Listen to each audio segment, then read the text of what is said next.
Écoutons le Saint-Évangile, paix à tous. Lecture du très Saint Évangile selon Saint Matthieu. Gloire à toi, Seigneur, gloire à toi. Soyons attentifs. En ce temps-là, Jésus monta dans une barque et ses disciples l'accompagnaient. Alors s'éleva sur la mer une si grande tempête que la barque était couverte par les flots, mais Jésus dormait. Les disciples s'étant approchés le réveillèrent et lui dirent « Seigneur, sauve-nous, nous périssons !» Il leur dit « Pourquoi cette crainte, gens de peu de foi ?» Alors il se leva, menaça les vents et la mer, et il se fit un grand calme. Saisis d'admiration, ces hommes se dirent alors, « Quel est celui-ci à qui obéissent même les vents et la mer ?» Le Seigneur dit, « Il y avait un homme riche qui s'habillait de pourpre et de lin fin, et qui faisait chaque jour des festins somptueux. Et un pauvre du nom de Lazare gisait près de son portail, tout couvert de plaies. Il aurait bien voulu se rassasier de ce qui tombait de la table du riche, mais c'étaient plutôt les chiens qui venaient lécher ses plaies. Or le pauvre mourut et fut emporté par les anges dans le sein d'Abraham. Le riche mourut aussi et fut enseveli. Dans le séjour des morts en proie au tourment, il leva les yeux et vit de loin Abraham et Lazare dans le sein d'Abraham. Alors il s'écria, « Père Abraham, aie pitié de moi, et envoie Lazare tremper dans l'eau le bout de son doigt pour me rafraîchir la langue, car dans ces flammes je souffre cruellement. » Abraham lui répondit, « Mon enfant, souviens-toi que tu as reçu tes biens pendant ta vie, et Lazare ses maux. Maintenant donc, il trouve ici consolation, et c'est ton tour de souffrir.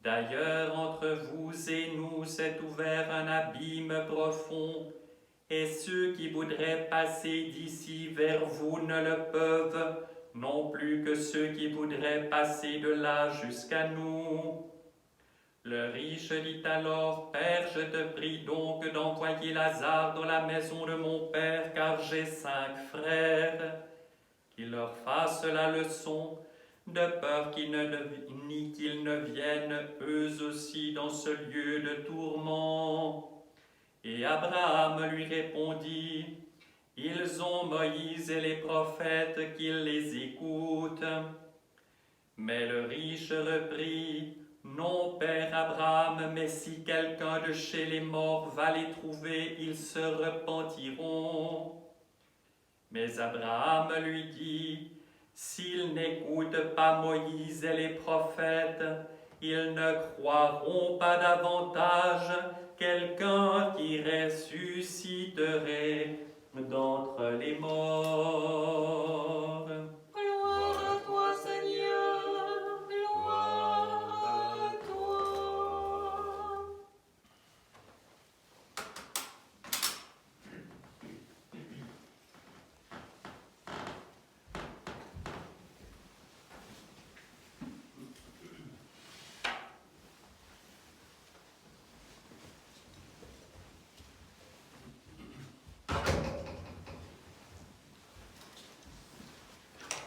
Au nom du Père et du Fils et du Saint-Esprit, ainsi soit-il. Chers frères et sœurs, nous commémorons aujourd'hui la fête du saint grand martyr Dimitri de Salonique, et nous faisons mémoire aussi du grand tremblement de terre qui survint à Constantinople et dans sa région en 740.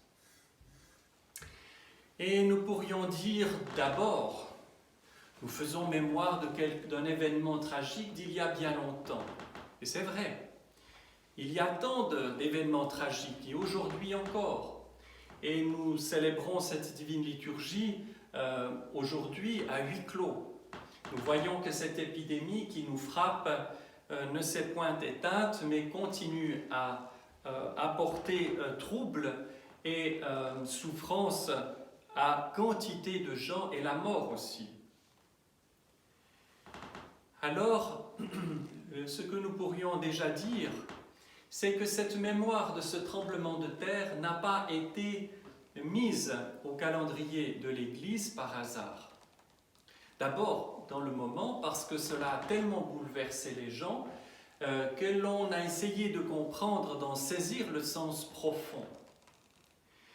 Et cela s'est produit à l'époque où l'empereur de l'Empire d'Orient était un empereur cruel et terriblement monté contre les chrétiens orthodoxes. C'était un empereur iconoclaste.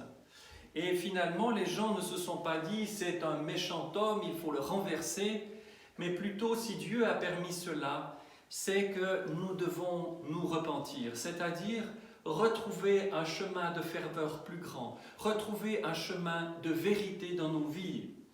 Et Dieu n'est pas, et c'est ce qui est très important de réaliser, Dieu n'est pas quelqu'un qui veut nous détruire, qui souhaite le mal et se réjouit de la souffrance. Ça n'est pas un père fouettard, ça n'est pas quelqu'un qui véritablement veut nous anéantir, mais bien plutôt qui veut que nous retrouvions le chemin de la maison paternelle.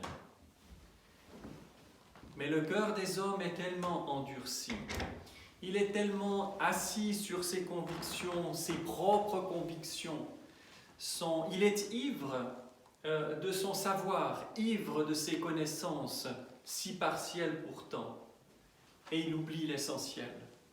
Il est tellement occupé de lui-même qu'il ne pense plus à son prochain, ni à ce qui est plus grand que lui, c'est-à-dire Dieu. Et les misères qui secouent la vie des hommes, qui ont toujours secoué la vie des hommes, eh bien, sont permises par Dieu par cruauté, mais pour nous obliger à être dérangés dans nos habitudes et nos certitudes, pour qu'émergent enfin les véritables questions. Et ce que nous vivons actuellement est une occasion de ce type. C'est pour cela que les saints ont toujours rendu grâce à Dieu des choses difficiles, pas parce qu'ils trouvaient cela bien au contraire, mais comme une occasion bénéfique pour approfondir leur foi et redresser ce qui n'appartenait pas encore à la vie. Et toute la prose liturgique que nous avons entendue à l'office, au vêpres, aux matines, etc., le canon de la fête, etc., parle de ce repentir, de cette occasion que ce tremblement de terre a été pour un redressement des âmes. En même temps, nous commémorons Saint Dimitri. Saint Dimitri est relativement peu connu en Occident, mais en Orient, il a une réputation aussi grande que celle de Saint Georges. Tous les deux sont des saints militaires. Cet homme avait un poste important dans l'armée romaine, dans la région de Salonique, et il s'est trouvé à un moment donné que l'empereur passant par là voulut organiser de grandes festivités et évidemment pour fêter ses victoires, etc. On voulait offrir des sacrifices aux idoles. Et Saint Dimitri ne cachait pas sa foi. Et non seulement il ne la cachait pas, mais il annonçait la joie du Christ ressuscité à tous ceux qu'il rencontrait et était une occasion de conversion pour tous ceux qui l'approchaient. Et évidemment, cela suscitait beaucoup de jalousie pour toutes sortes de raisons. De jalousie parce que, évidemment, il était à une place tout à fait éminente. Et nous savons que toute personne qui doit remplir une fonction quelconque de responsabilité ou d'honneur est bien jalousée. Et on a utilisé cela comme prétexte pour lui nuire et on l'a dénoncé à l'empereur. Et sans entrer dans tous les détails que vous pouvez trouver évidemment dans le Synaxaire, eh bien, non seulement il n'a pas failli, il est resté fidèle au Christ et il a confessé ouvertement sa foi, mais cette foi a été contagieuse. Et entre autres, il y avait, comme c'était encore à l'époque l'usage, des combats de gladiateurs, et on a mis en avant le champion de l'empereur, qui était une sorte de colosse absolument inouï et auquel personne n'était capable de résister. Et un adolescent était persuadé qu'il pourrait le vaincre, mais par la force du Dieu de Dimitri. Il est allé trouver Dimitri dans sa prison, qu'il a béni pour mener ce combat. Et tel David contre Goliath, il a pu vaincre ce colosse d'un coup de poignard et d'un seul, et immédiatement. Tout le monde a été effaré. Et quelque part, d'une certaine façon, ça aurait dû être une occasion d'un déclic, parce que ce jeune homme avait dit ouvertement dans l'arène que ce serait au nom du Dieu de Dimitri.